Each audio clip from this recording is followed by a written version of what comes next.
Hey everybody, welcome back to Home Cooking with Chef Walter. Today we're doing a classic American staple. We are making Louisiana Dirty Rice.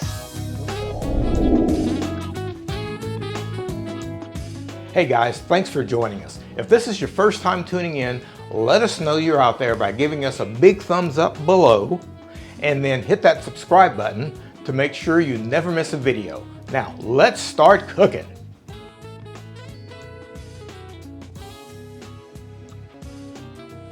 Let's take a look at the ingredients. It looks like a lot of ingredients, but it comes together so quickly. And this is one of those dishes, kind of like Asian food, where you really need to get your ingredients prepared before you start cooking, because it goes rather quickly once you start cooking. So Louisiana Dirty Rice basically started out as rice that uses the offal, O-F-F-A-L, of chicken. So chicken parts that come inside a chicken when you buy it in the store, the giblets. The giblets usually contain the gizzard, the heart, the liver. These are the pieces that were, and there's a lot of history behind it, but those are the pieces that were used in Louisiana Dirty Rice that actually give it its color, which is why it's called dirty rice. Of course, these days a lot of people don't really prefer to use to eat innards from chickens, etc., etc. So there's been a lot of different developments in terms of making dirty rice. So the dirty rice that we're doing today is going to start with some lardons, which is just thick cut bacon, and that's been chopped into 1/4-inch strips. Then I've got some spicy sausage, and you can use like a Jimmy Dean sausage or any kind of a spice sausage that you'd like. We're using some ground beef. And then we've got our aromatics. We've got of course, our holy trinity of Louisiana cooking, our onions, celery, and green pepper.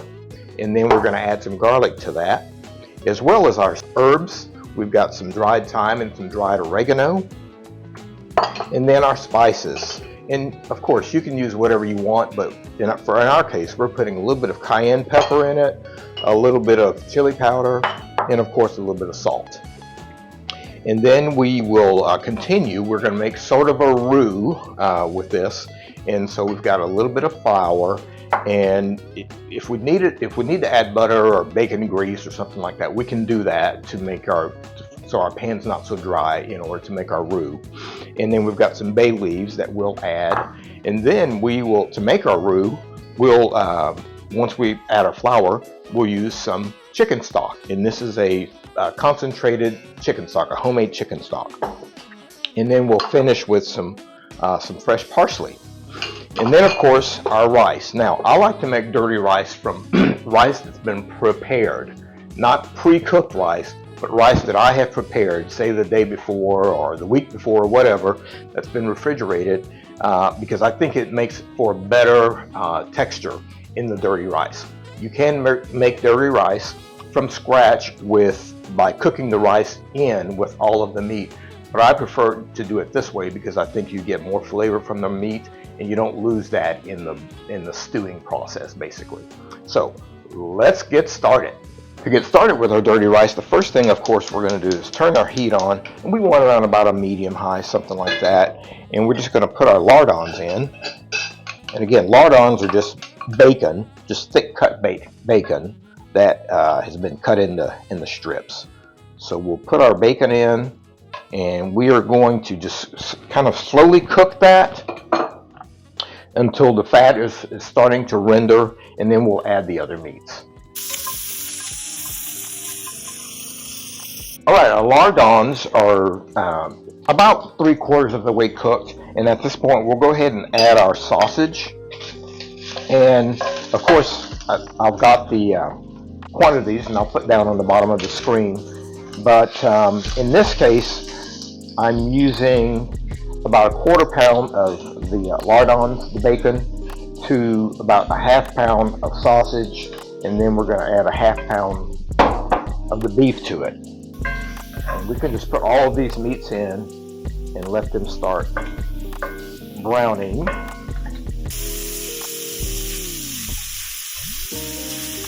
So our meat has probably been cooking about 10 minutes or so. One of the things that we need to make sure about with the meat is that it is fully browned. And because when the meat is, if the meat is not fully browned, you just don't get the same flavor that you do when the meat is fully browned. And this is a step that it's an important step. I see this with when people make chili a lot of times at home. The meat is not browned enough, and when the meat fully browns and it even maybe sticks a little bit to the skillet, that creates what's called the Maillard reaction, and that's what produces the things that stick on the bottom of the skillet called the fond, and that is actually where the flavor is. So take your time with this step and let the meat get fully brown.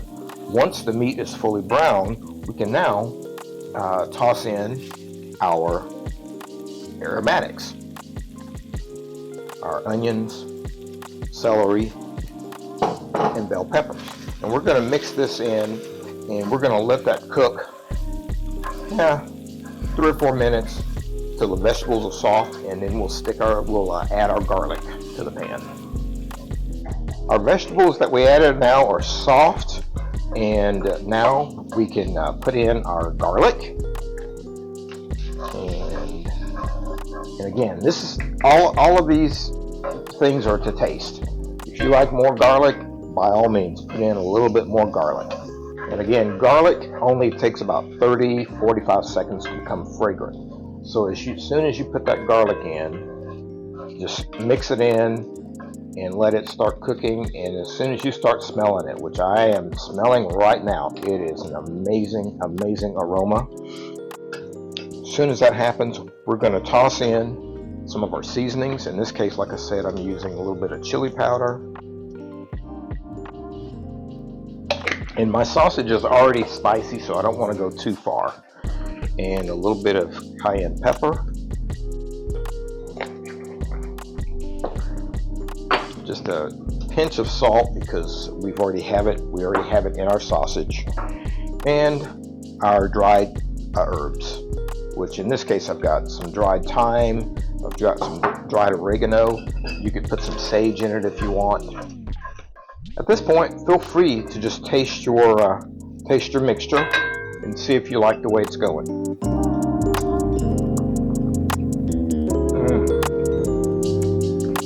It's really, really nice. Got a little bit of spice to it, and it's okay for it to be a little bit spicy because, of course, once you put the rice in, it'll calm it down a little bit. But that is absolutely delicious. All right, now that we've got our spice in, we're going to go ahead and add our flour. We're just going to sprinkle it in.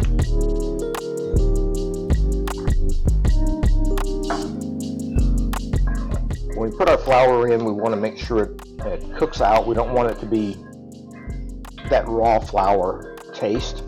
So once you put your flour in, stir it around. And as you can see, the pan is kind of sticking a little at the bottom. Don't worry about that, because when we add our chicken stock, it's going to basically deglaze the pan. But just make sure your meat is fully coated. And now we'll add in our chicken stock. And we're really just putting this, I'm probably to the dimensions that I've done today, probably adding in about a cup's worth of chicken stock. And none of these dimensions and none of these proportions are set in stone. They really are not. So if you like your dirty rice to be a little bit more liquidy, you can certainly add more. Or if you like it, a little bit on the drier side, you can add a little bit less. But we just want to get our meat fully coated and get it moistened. And once we do that, we'll now add our bay leaves. We've got a couple of bay leaves. And these are actually fresh bay leaves that we have growing in our backyard. We have a huge, basically bay laurel tree, and the bay leaves are just very fragrant. We'll let that cook for about 5 minutes. Everything's been cooking now for about 5 minutes or so, and now it's time to add our rice. And we're just basically gonna fold our rice into the mixture. And again, quantities are really at your discretion. I like to kind of fold it in a little bit, bit by bit, so that the rice starts absorbing some of the flavors.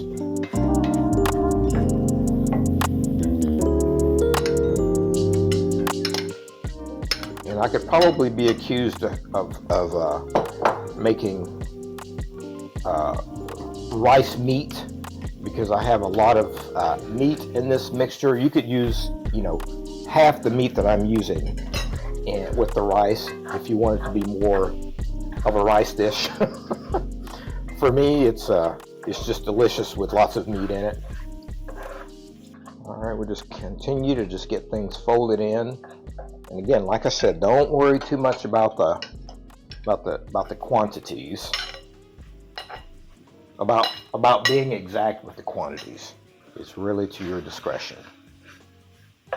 Now, I do like to go ahead and let this cook for about another 5 minutes or so, and let it calm down and let those flavors really meld, and then we'll taste it again before we finally add our parsley.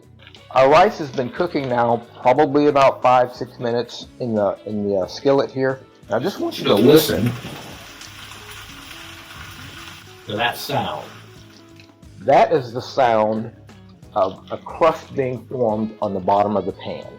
And if you like your rice to have that little bit of extra flavor, don't skip this step.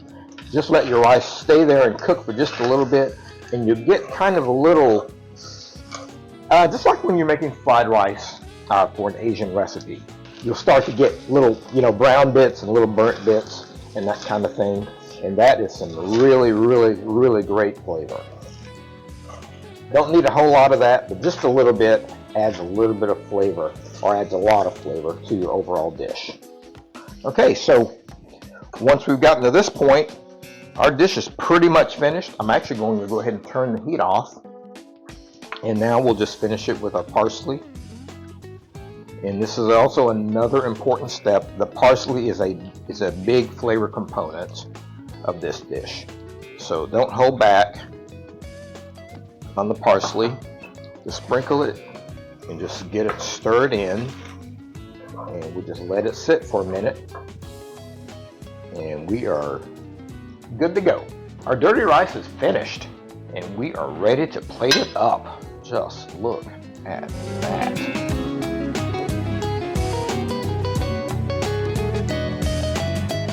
Okay, we are plated up, and we just want to finish our dirty rice with a little bit of, and this is optional, of course, but a little bit of scallions, the greens of the scallions. And we'll top it with a little bit of parsley. Why not? That is a major flavor component of our dish. This dirty rice looks absolutely amazing, and I cannot wait to dig in. Let's give it a taste.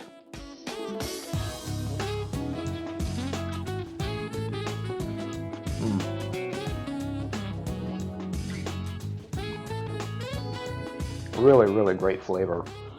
Of course, the rice is there, but you've got a little bit of spice, from the sausage, and you get a little bit of the bitterness from the bay leaf and I guess the fond on the bottom of the skillet when you let that meat brown really nicely, and when you let your rice brown really nicely. It's just an overall wonderful flavor. And then adding the scallions to the little cut green onions at the end just adds a whole nother little dimension. So there you have it, Louisiana dirty rice. If you've enjoyed this recipe, be sure and give us a thumbs up down below. And if you want to see more, feel free to subscribe to our channel. It's absolutely free. And ring that bell if you want to be notified the next time we produce a new video. Okay, you rolling? Mm-hmm. Oh, we're still rolling? Yeah. Oh my, okay. Louisiana dirty rice, scene 9, take 1.